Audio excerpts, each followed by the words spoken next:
And now live from Laurel, Maryland, the world's largest parking lot, it's snack time. Yay! Welcome to Laurel, Maryland. Welcome to Snack Time. Peel off the wrapper. It's time to dig in. That was bad, but I'm just going to keep going because you all need a snack, and I'm not playing with you. I'm going to give it to you. Today, I'm going to have to say that I'm breaking a little promise.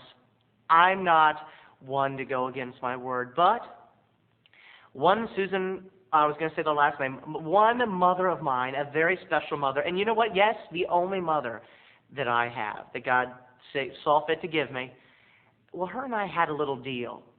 She loves the idea of Snackboy. She thinks it's great. She is supportive of it. But Mom, like many other people in the family and friends of mine, would probably rather not be a part of it. I don't think they want to be targets of the stories. But the way I look at it is, it's truth, it's art, and as life imitates art, such does art imitate life. And Mom, I love you. Look into my eyes if you're watching out there, Mom. Mom, if it's 3:15 and you've sat down in front of the computer for a snack, yes, today it's your turn. Don't worry, this is not a bad one. I'm going to start Mom out. This is the first Snack Wave ever where I'm going to talk about Mom. So I'm going to really, really try to be very nice today about it and not embarrass Susan Lynn in any way at all. Well, I'm going to have to go back in time with you. You're going to have to jump on the magic carpet ride, and we're going to have to fly back to the days of elementary school. We're going to go back past the 90s. We're going through the 80s.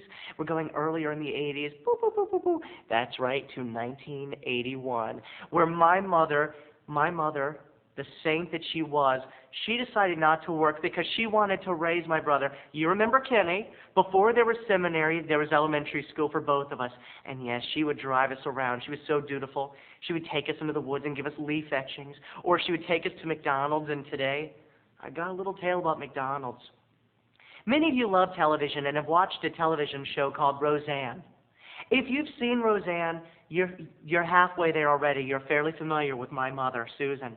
My mother's a lovely woman, but when push comes to shove, yes, the word bitch may or may not be used to describe her. I'm not judging, and I'm not using the word bitch. Others maybe have in the past used the word bitch to describe my mother. But hey, that's about them. This is about you and me and our snack. Today I'm telling you about the drive-thru experience. The drive-thru is new to our McDonald's.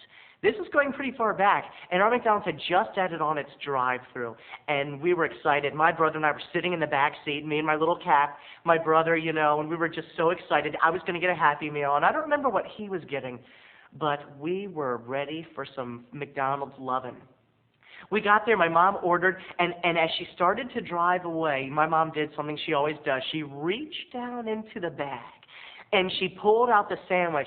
And she saw that when she asked for no mayonnaise, they gave her mayonnaise anyway, and that was not going to be tolerated.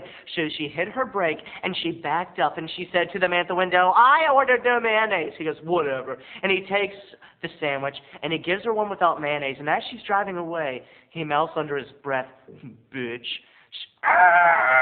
That's right. Susan hit her brakes. My brother and I flashed forward in the seat, and her eyes, in the rearview mirror, her eyes rolled and glazed red, and she tensed up, and she looked out at him, and she said, "What did you say to me?" He said, "I called you a bitch. I'm sick of it." And she's like, "Oh, get me your manager."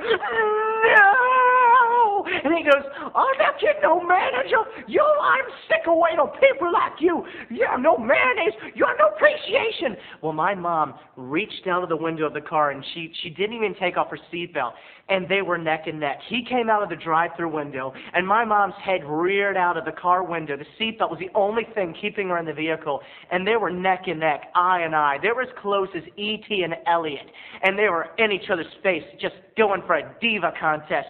She was like, "All right, you work for me, and I pay your rent." He's like, "I don't get paid enough to deal with a fat bitch like you." And she's like, "Oh, you did not call me a fat bitch." He's like, "You look in the mirror. You look like you eat here for breakfast, lunch, dinner, and dessert with snacks in between." And she's like, "You're disrespectful." He was like, "You're a fat bitch."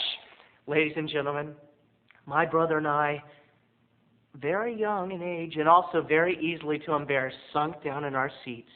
We grew very small. I remember Kenny put his hands in his head and rolled his eyes down and put his head between his knees like he was on an airplane and it was about to crash. I myself took my cap and covered my eyes. To this day, I'm actually very proud of Mother, but I'm sure all of you out there have stories that a parent has embarrassed you. I want to hear from you. I want to hear your embarrassing mother stories. And much like the worst job experience, I will let you know the best, most embarrassing parent story you've got. Cut.